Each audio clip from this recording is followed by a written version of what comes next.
Halo semua, selamat sore. Kembali lagi bersama saya Mulai Saham. Di sini saya mau bahas tentang pergerakan IHSG ke depannya.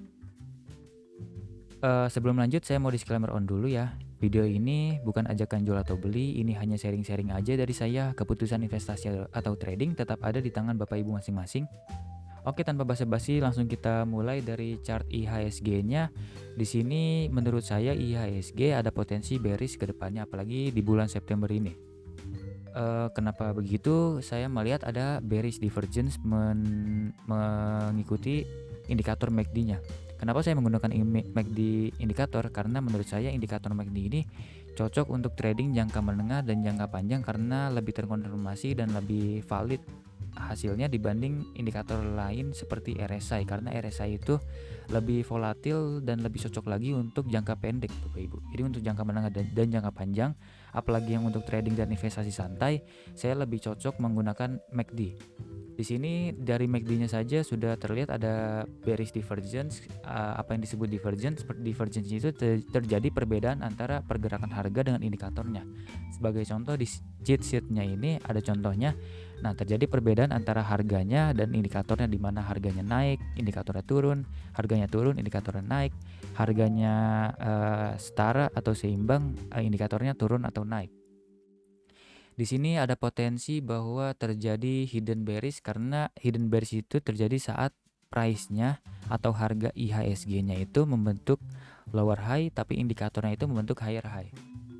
Seperti contoh di sini IHSG itu membentuk lower high, harganya dari sebelumnya high-nya itu di 7.250-an, high terakhirnya itu ada di 7.226 sebelum dead cross. Di sini sudah terkonfirmasi lower high dan MACD-nya pun dari garisnya ini, garis indikatornya itu membentuk higher high.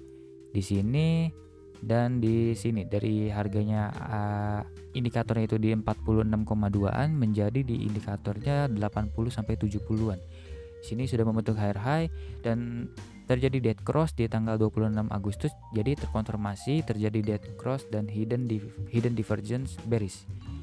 Di sini targetnya itu sebenarnya kalau MACD itu ada di lower dari garisnya ini, garis indikatornya itu ada di area 6.600-an.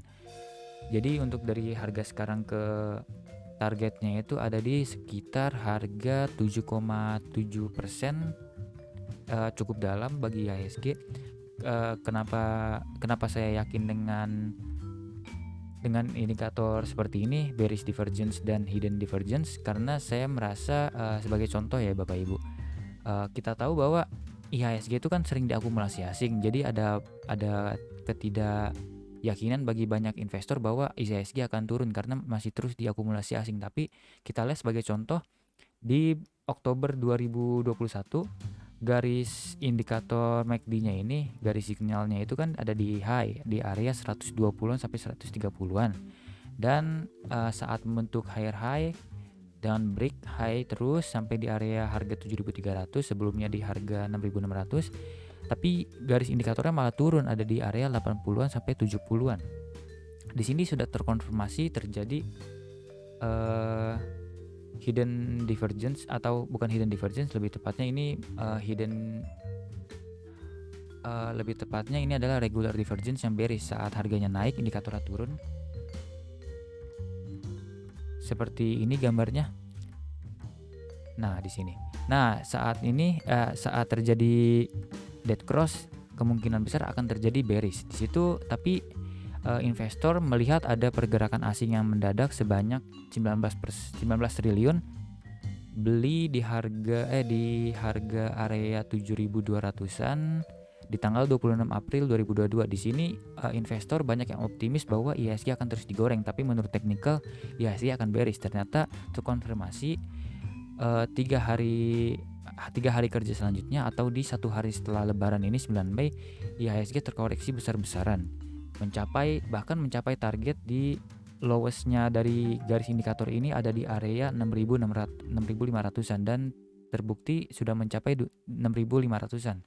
Jadi menurut saya bisa jadi kejadian selanjutnya akan seperti itu. yaitu IHSG terus diborong asing tapi mendadak akan menjadi jualan besar-besaran karena ini IHSG sudah terkonfirmasi hidden continuous divergence, yaitu bearishnya. Kemudian secara seasonal kita lihat bahwa dalam 15 tahun terakhir IHSG akan bearish sebanyak 62,5% peluangnya di bulan September, dan saat 5 tahun terakhir di mana retail sudah mulai banyak, September ini ada 60% peluangnya akan bearish. Jadi ada potensi September ini akan bearish ya Bapak Ibu, apalagi ada potensi dari technical ini bearishnya itu cukup dalam. Kemudian ada hal lain yang menurut saya menjadi sentimen negatif, yaitu kenaikan harga BBM Bapak Ibu. Kita ketahui bahwa Pertalite itu naik harganya jadi 10.000 dan Pertamax itu menjadi 14.500. Karena harga BBM naik, jadi menurut ahli dan ekonom itu akan memicu inflasi yang besar mencapai 6-8%. Hal ini akan memberikan sentimen yang sangat negatif bagi bursa Indonesia Bapak Ibu. Jadi menurut makroekonomi atau menurut sentimen juga tidak baik. Menurut seasonal tidak baik karena ada potensi bearish di bulan September. Secara teknikal juga tidak baik. Yang hanya baik itu adalah asing yang terus beli. Jadi bisa jadi asing itu beli karena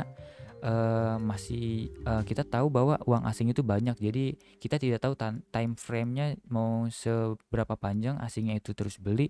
Jadi kita ketahui bahwa karena duit kita tidak sebanyak asing, jadi untuk jangka pendek kita harus was-was dulu. Untuk IHSG kita harus fokus ke saham-saham yang tidak berkorelasi kuat dengan IHSG, seperti saham-saham second liner dan third liner. Seperti contoh di hari ini tuh yang naik-naik adalah saham-saham yang second liner dan third liner yang tidak berkorelasi kuat dengan IHSG, seperti saham OBMD, MLPT, Call yang baru IPO, Jawa, RMKE, SBMA. Ini kebanyakan saham-saham yang tidak berkorelasi kuat dengan IHSG.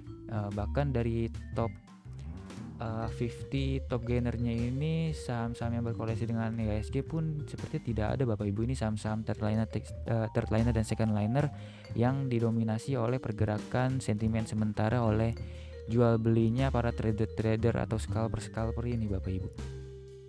Jadi untuk saat ini IHSG tidak menarik sebenarnya karena ada potensi di bawah jatuh, tapi menjadi menarik jika MACD-nya itu membentuk ke atas lagi atau yang kita sebut dengan golden cross.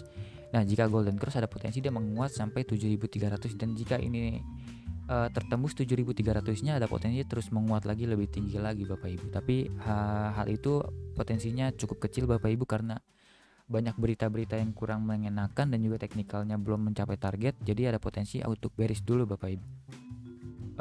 Untuk rekomendasi saya akan lebih baik jika Bapak Ibu jual sedikit-sedikit dulu, cicil-cicil saham yang berkorelasi kuat dengan IHSG seperti banking, Goto, Buka, Bumi, BRMS, seperti itu Bapak Ibu.